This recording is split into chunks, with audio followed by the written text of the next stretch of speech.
This next guest has really been by a human project and by JJ and I's side for a very long time and had built a tremendous reputation. And I think that if you think about what's the most valuable thing we have on the planet, it's our reputation, right? It's who we are as human beings.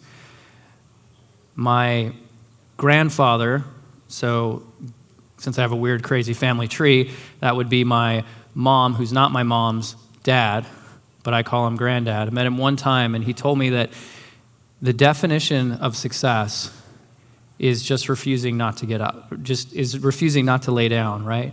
To just continue getting up, and getting up. And that the only thing that you take with you at the end is your reputation.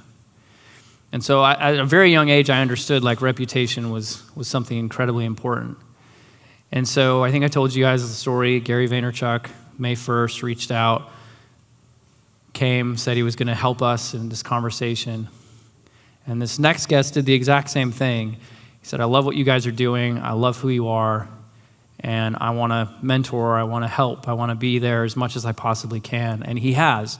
He's been there time and time again when JJ and I have needed something. I've been able to text him and get on the phone and vent frustration, and then he gives some clarity. And he's also pushed me incredibly hard.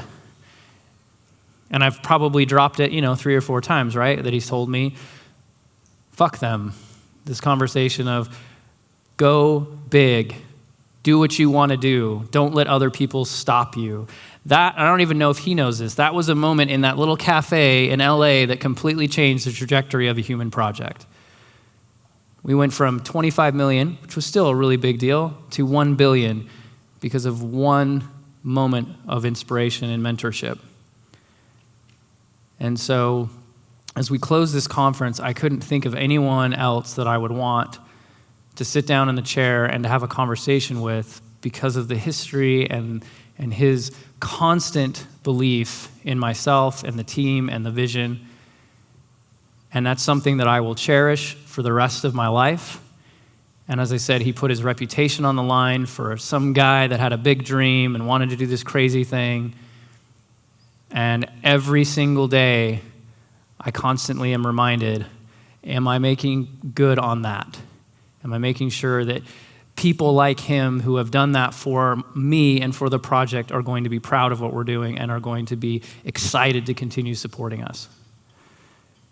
So with that, I would like to introduce our last guest of the 2017 Human Gathering.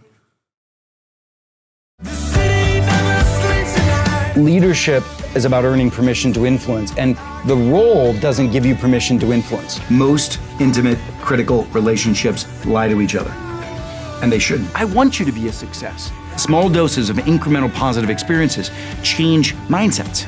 So you change the behavior to change the mindset. The key is we recognize that inside of all of us, I think is greatness.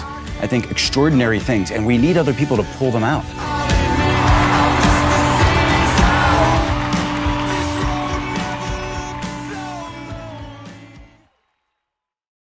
With an intro like that, I'm just not going to say anything.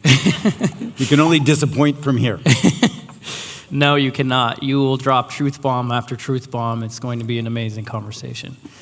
You and I have had a lot of conversations. We've talked about a lot of different things. We've been in so many different circles, and you're personally kind of taking on a new endeavor of really doing what I think you've done for me personally, for everyone, right? Which is a new thing, like spreading your message. What do you believe is the power of humanity? What do I believe is the power of humanity? Shit, what a question. Is this one you ask everybody? No. Okay, this was just uniquely me. Thank you. Look, there's been some crazy ones. I think inherent in the question is the answer. The power of humanity is humanity, in that power of everybody in this room, which we so seldom tap into, is our authenticity. I mean, you walk into an event like this and you only presume that there's wealthy, interesting, connected, successful people in here. And as a result, it's so easy to be asking yourself in the back of your head that question of, do I belong here? right? Am I good enough? And all of those things that go through our heads in various audiences. And that creates an us and them.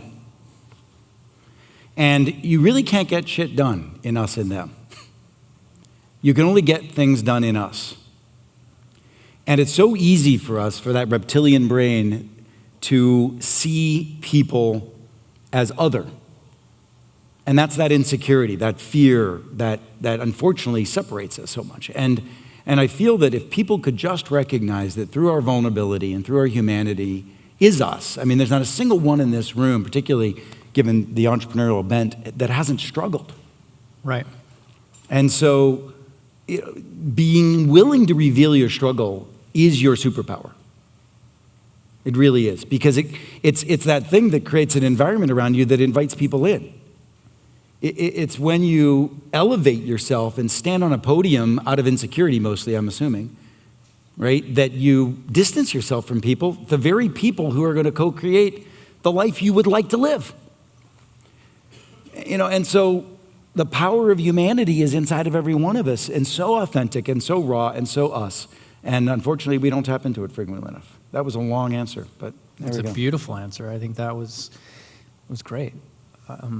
You and I have had a journey in this friendship and moving forward, and lots of butt kicking. And lots of butt kicking. You get too big for your britches sometimes, so I need to kick you a little bit. Yeah, that's what we need. We talked about that. We need that humbling moments. How have you found the best way to motivate people in your journey as an entrepreneur? Wow, that's a great question, because I do it so badly so often. It depends on whether I'm getting paid for it or not.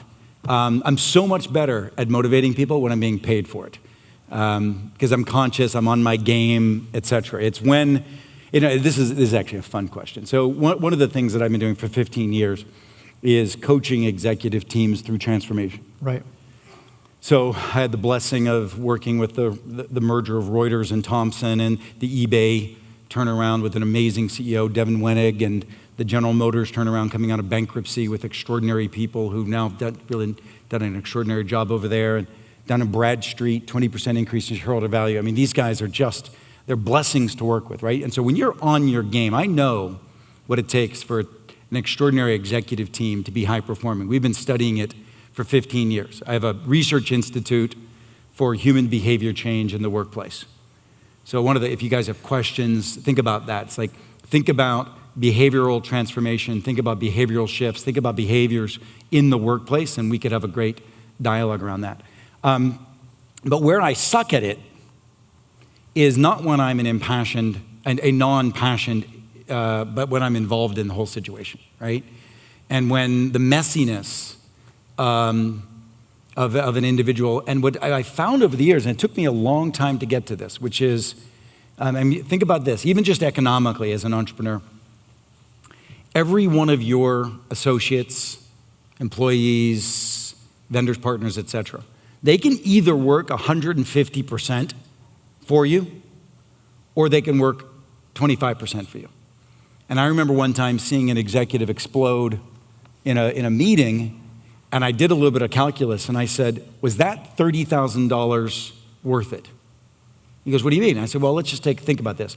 Think about the average price of employee in that room, right? And let's just, make an assumption that you reduce their productivity, at least for the rest of the day, by 50%, right? And maybe there'll be a residual of 25% reduction of productivity for the next couple of days. If I do a quick calculus, that was about a $30,000 blow up, which, by the way, it's your company, so you're fine. Affecting you. You're welcome. No, but you're welcome to. If you want to be indulgent and have $30,000 in order to explode like that, have at it.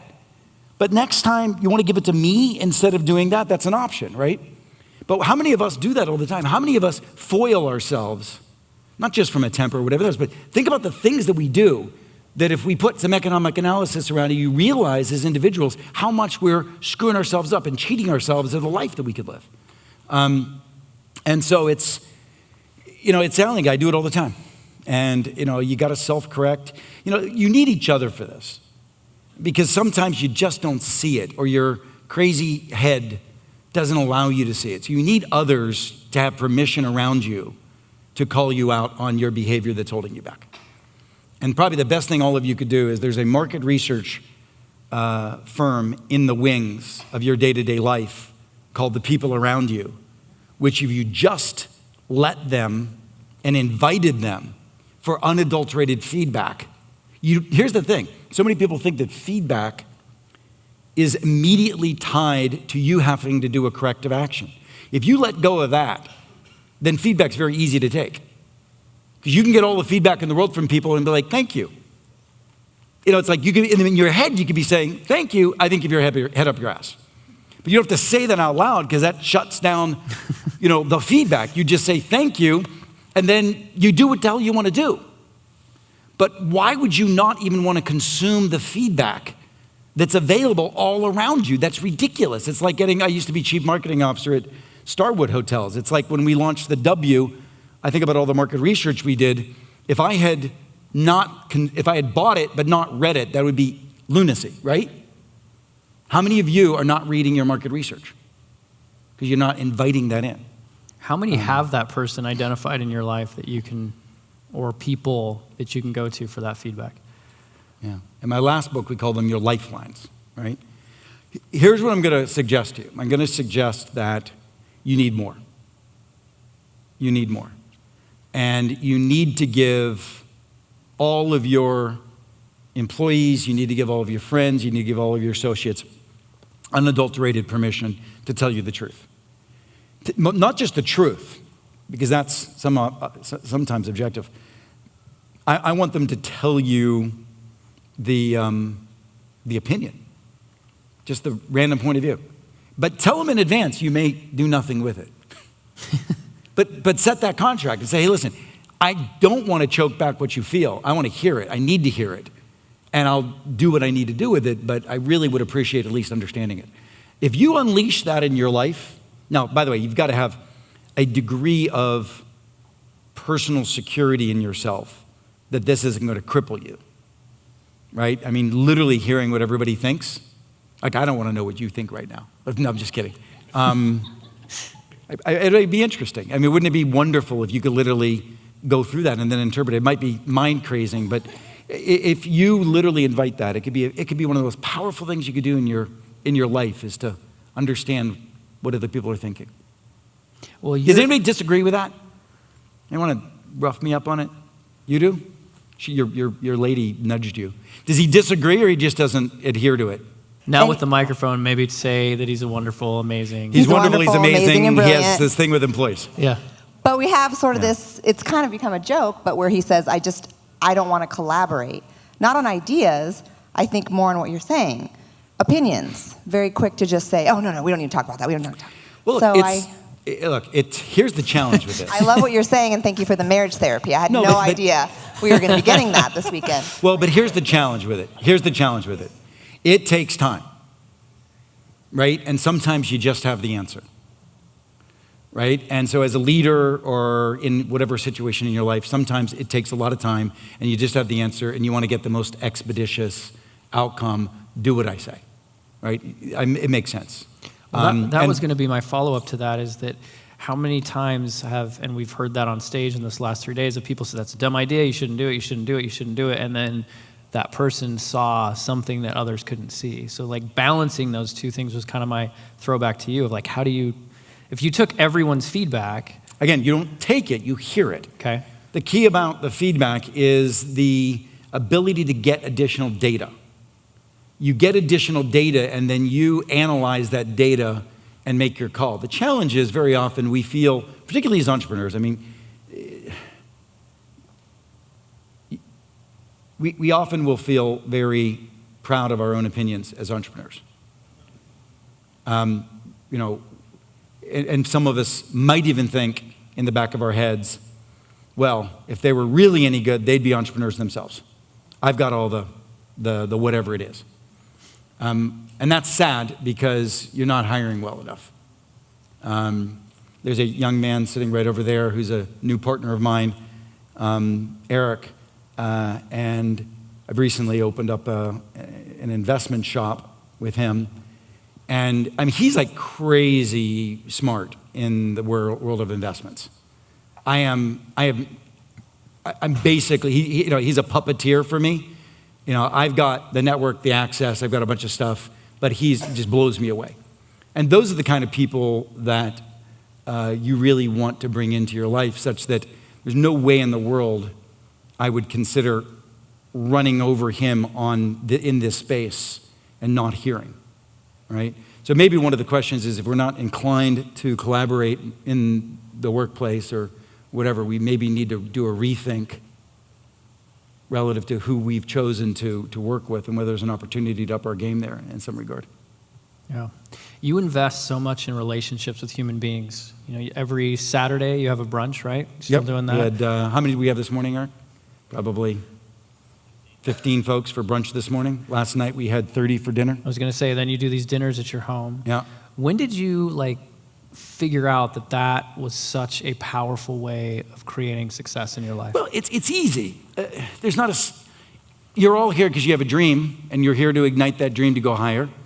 Yes or no? Yeah. So guess what? There are 5 people in this world that'll supercharge that. You get that? There are 5 people that'll supercharge that. Who are they? And the serendipity effect of not really knowing yet who those 5 are probably means you're going to have to cast a net to 25. Well, how's the game played? The game is played that we need to reach out then in mass. And I have found forums, what I have found for myself personally is forums where I can control the environment and build relationships in an accelerated fashion, but highly authentically and in a rich environment. In other words, I don't like networking events. I wrote about it in my first book called Never Eat Alone. I explained to people that networking events is typically a bunch of unemployed people passing out business cards to each other. and I'm sorry, I'm sure they've elevated since my days of networking events. But I want to create a conversation where people share their hopes and dreams, where amazing individuals who I've curated that list come together to be of service to each other. And if I'm the host and the facilitator of a group of individuals being of service to each other, what happens is I'll wake up 2 years later and there's a business that's been created over there, and somebody comes back to me and says, "Oh my God, that brunch you had, I literally met my business partner there." Or I met my channel partner at your dinner, or because of this, we launched this, etc. And you become the conduit to other people being great and successful. Now imagine doing that for a lifetime. I'm an old man, I'm 50. So if you do that for a lifetime, and I'm just getting started, imagine what I call the currency that you've put out into the universe. And I'm not an individual who would ever want to take a piece of those deals. That's not, you've got to not have a balance sheet when you're thinking about this stuff. It's like, this is what I'm going to do for you, this is what I want back. It's irrelevant. You put generosity out into the world, and you're constantly trying to think about how you can make other people successful. It's amazing what you give back. And I know you probably have a question. I've been going on a little bit long, but I want to give you an example. Wes knows this, but Wes saved my sister's life. May I tell the story? Yeah. So probably 2 years into knowing you? Yeah. Probably 2 years into knowing you. I know at least 2 serious butt-kicking sessions along the way where I felt that, anyway, so we can get into that too. But my sister, I remembered a story about when he was growing up, how he had some serious ailments, and his mother worked really, really hard to become well aware and knowledgeable how to save him through homeopathic means. And all of a sudden, my sister, who was a diabetic, passes out. We found out she hadn't been using her insulin. We're from the sticks in Pittsburgh, like out in the country, boonies, truck drivers, unemployed steelworkers. That's my people, right? My mom's a cleaning lady, was a cleaning lady. And So nobody was really on my sister's health. She passes out. She hasn't been doing her insulin. And we find out that she's got a year's worth of a liver left, and she needs to get a transplant. And I called Wes, because I remembered that story. And I said, I need to talk to your mom. And I talked to her. She's crazy, by the way. She's like a real, she is a fantastic. She had to live with me for a long time. It She is ruined a her. fantastic woman, but real lunatic, which is fantastic. And I just said, we talked about it, et cetera. And, with my sister kicking and screaming, I shipped her to, what state? Rigby, Idaho. Population 3,162. Right? I shipped her to Idaho. And she was in such bad shape. Wes's mom was afraid for her to live in a hotel. Wes's mom took her into Wes's home, his family home. And 18 hours of therapies a day for weeks and weeks. Yeah, 3 weeks. For 3 weeks. My sister, she does no longer need a liver, and she's no longer registered as a diabetic. She doesn't even need insulin any longer. Totally recovered. Now, she doesn't eat anything but grass, but anyway. Remember, we talked about it when you understand the body. But why did I go there? I mean, not only am I will always, I was doing this kind of stuff before he saved my sister's life. So I'm here for that and a lot of other reasons, because I believe in his heart and I believe in his cause. But look at what happens when you open your heart to being of service to people. Look, I met him because I flew to Vegas. I liked what he was doing. I flew to Vegas. I, was on stage for a free talk a while ago, and that's how I got to really get more ingrained and spend some time with him, giving some coaching about his business. But as a result, that relationship saved my sister's life. You just don't know. You just don't know. And if you live your life with generosity, the world will respond in beautiful ways for you. Thank you for sharing that. How do you wake up every morning? Like, what's the ritual for you getting up every morning? Yeah, thank you. So I always get up a little bit before the alarm, and even with what I drink, it's amazing. And so I bound out of bed, and I get back in bed. And I just lie and I close my eyes and I ask God, I say, what do I need to do today? And I just listen quietly. And it's always amazing. It's just amazing. I mean, you can believe in God or you can not believe in God. Every piece of wisdom is inside that beautiful mind, heart, and body of yours. And if you could find a place and a time and enough security to listen to yourself, all truth is there. It really is.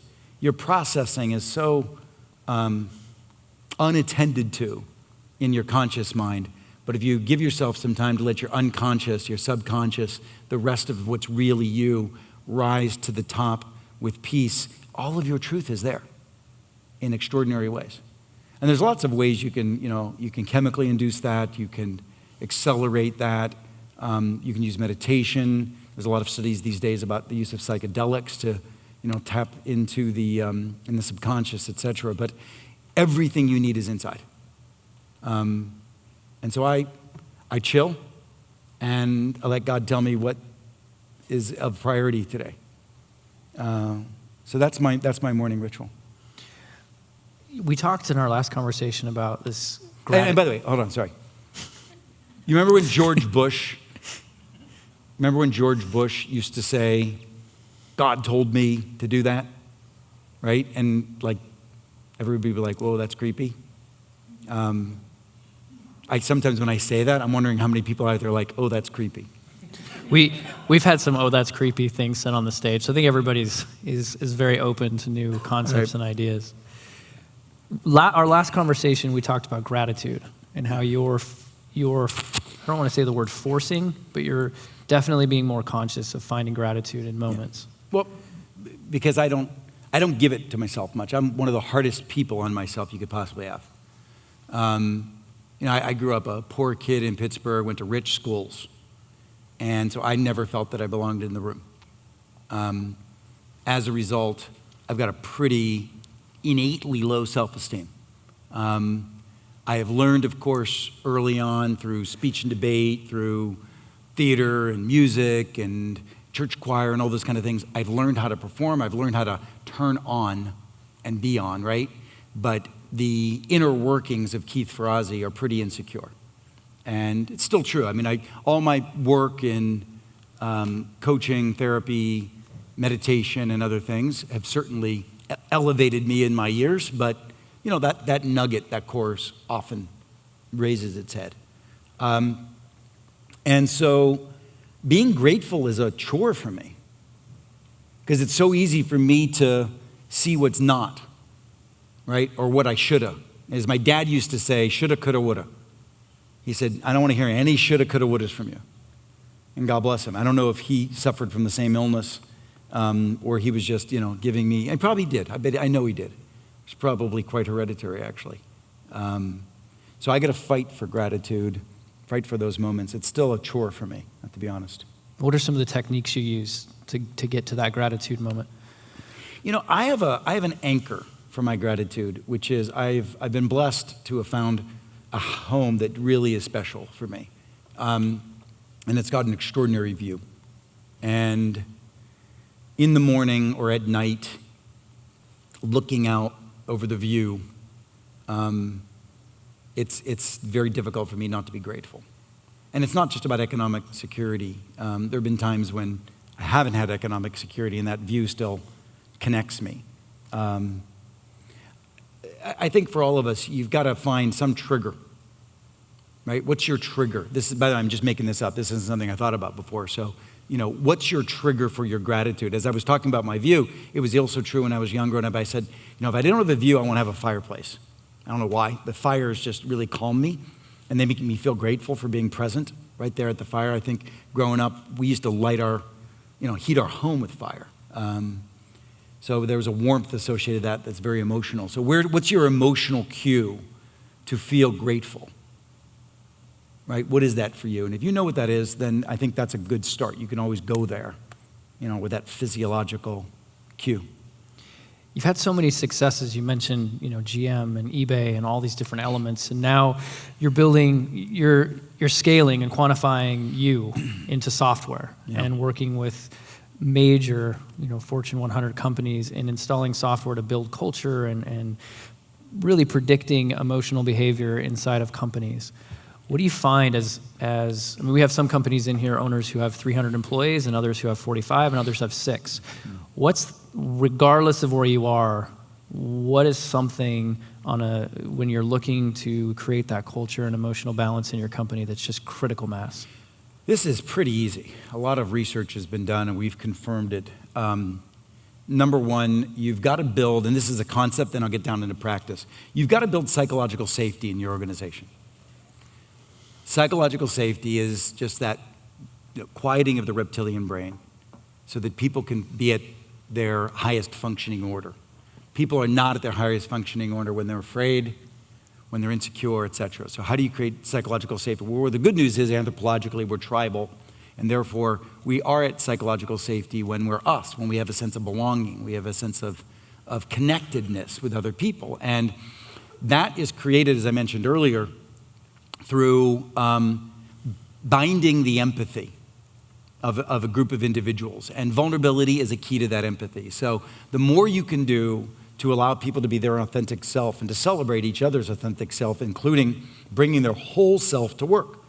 Very antithetical to what many other organizations of the past would. There's business and then there's personal. No, there isn't. There's a group of individuals who brought them whole self to work. And if you give somebody the ability to have their whole self at work, including the vulnerabilities and the challenges and the fears and the struggles, then you're going to have created something special for that person where they can exhale and breathe. And that psychological safety will actually create innovation and other things. And for me, then once you have that, most organizations, there's some organizations that have resistance. There's some organizations and most organizations that coexist, meaning that just everybody doing their damnedest to get their job done. And that's most organizations. Everybody's just pounding away, doing the best job. And then there are those who collaborate. And those are the ones who are reaching out to others when I need it. So I'll go and work with that group, or I'll go and work with that group, et cetera. If I need that interdependency, I'll go manage that. But what doesn't exist in most organizations is what I'm calling co-elevation, not collaboration, co-elevation. When two people walk into the room and they look at each other and they recognize, my job is to make you more successful. My job is to make you more successful. And that means if I perceive that you're holding yourself back or you're not giving your all, I'm going to tell you. Now, the good news is if we have a social contract of psychological safety early on through vulnerability, struggle, cares, intimacy, etc., then you'll gain the permission to have that candor. But the candor is of concern for somebody. Right? Does that make sense to people? Now, here's the aha, and this is a movement that I've created. I call it the Going Higher Together movement. The Going Higher Together movement is a commitment that I have that every one of us in this room should identify the 2 or 3 people in our lives that if we move from coexisting or even collaborating, but we move to a state where you have absolutely committed to each other's elevation, that the world will be different. Unfortunately, I believe that there are too many brides and grooms that walk down the aisle and haven't made that commitment to co-elevation. Do you really own your partners and your associates' success as you do your own? And do you believe that they own yours? Imagine if an executive team had that level of commitment to each other, what they could do for each other. And as leaders, it's very infrequent that we have engineered that. Often through serendipity or struggles or over time, et cetera, we can manifest it. But I'm saying that's the job of a leader, to create the radical interdependency of co-elevation. These are all new words. I'm playing with them right now for a new book that I'm writing. So I was just going to trying them out on you guys. This is new content. I have not this heard is all you new talk content, about that. all new book. Yeah. It was But literally. you guys get what I'm saying? Can you think of anybody right now who you are collaborating with or coexisting with that if you co-elevated with, it could be game changing? Raise your hands if you know what I mean. Anybody willing to make the commitment to go try? So here's what you do. Make it transparent if you can. First of all, how many of you with that person has already a strained relationship? Raise your hands. Yeah. And that happens a lot. I have had people in my life who are critical to my success, and I don't like them. Right? And so, hell if I'm going to go co-create their success. Right? I don't even like them. And so, guess who's hurt there? I have employees that have worked for me that I don't like. Right? And yet they're talented and blah, blah, blah, but I don't like them. And I had an employee once where I said to my CEO of one of my businesses, I said, just keep them away from me. Because I cannot find a way to work with this person. I would rather you keep them away so that at least I'm not eroding their productivity. Because anytime they get into my presence, I am likely to say something that is not going to make them productive. Right? I mean, this is the kind of relationship it was. And once I awoken to the realization that I'm an idiot and that I cannot keep waiting for somebody to meet me halfway if I want what I want out of that relationship, I've got to bite my damn tongue and go 99.99% of the way and do anything possible to quietly and make them feel safe and comfortable and bring them in my direction. And I'm sitting there saying, for 2 months, I said, yes, I know I'm abdicating my responsibility. I am wasting my money. This is a horrible thing. I am a horrible leader, and I'm not doing it. Right? And I just said that. I was like, and at least if you get to the stage where you realize that's how much of an idiot you're being, that you're waiting for somebody to come meet you halfway and you know they never will, and therefore you're having a less likely mission fulfillment, right? You own going the whole way over. You own 100% of any relationship that matters. That's just huge. And I don't think most of us have awoken to that in our lives. It reminds me of an article that went viral a couple of years ago about marriage, as you brought that up. And the title was "Marriage is Not for Me." And so everyone assumed, like, oh, this is somebody writing about, like, they're not going to get married. And the whole thing was that it's 100% that you have to commit to that person, to the other person, in order for a marriage. We hear this 50-50, right? So similar to what you're saying of co-creating and building somebody up, you have to be selflessly building them in order to receive those kind of rewards. I want to make sure there aren't any questions in the audience, so... Couple things. The self-awareness stuff on having someone pick you apart, I did that last year. I had 5 of the closest people in my life, gave them a safe zone, gave them 15 minutes and said, tear me apart. 25% of it I was like, okay, yeah, I get it. 75% I was like, go fuck yourself. Like, it's bullshit. But how do you differ? That's question one. How do you pick those ones? And secondly, you talked about, like, at the beginning of the day, you say, God, what do you want me to do? How do you focus on that when you step into the office, it's go time, and you're putting fires out everywhere? How do you stay focused on what you said to yourself an hour and a half ago to keep doing it? Yeah.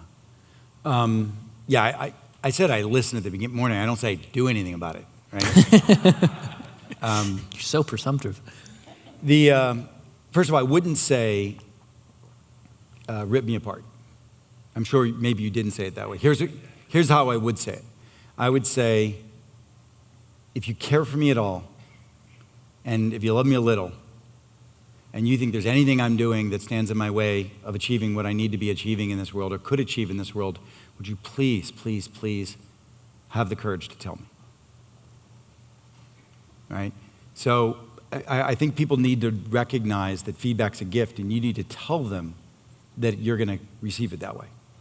Right? Even if you say, and I apologize in advance, I may not receive it, I may not be ready to receive it, I might even take it badly, but I'll try not to.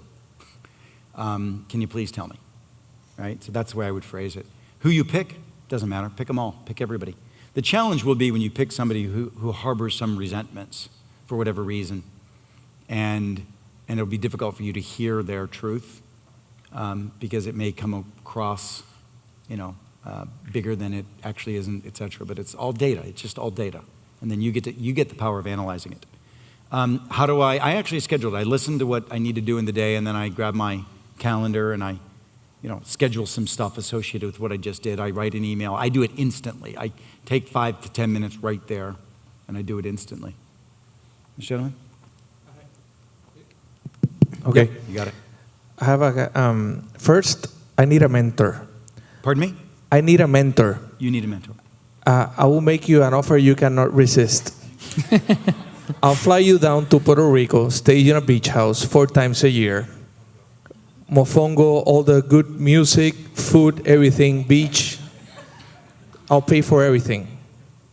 Once every quarter. That's my offer. Second, we can talk after. How big is the beach house? What's the square footage? It's big. 4 rooms, awesome. I'll show it to you. That's a very generous offer, and I typically get paid $360,000 for that. So we can have a conversation about how much food and wine and rum do you have in Puerto Rico. Let's negotiate. I'm gonna leave in an hour back home in a red eye. I'm decided to fire someone as soon as I got home. And it's because of this. In my company, I tell one of the core values is that we're brutally honest. And it's about vulnerability and openness, and I am like that with my employees. But I have 2 employees right now that even though I try to, when you say co-elevate, that's what I'm talking about in my company. But still, it's like impossible. Some employees, they talk to me and everything, but I'm like, and it's to a point right now that where I'm not there. They're bad apples, and they start, and I'm like, I need to get this out of So them. I get that at some point you need to walk away from some relationships, and I don't know the situation in this particular stance. I can tell you, though, and we're looking at some research associated with this right now.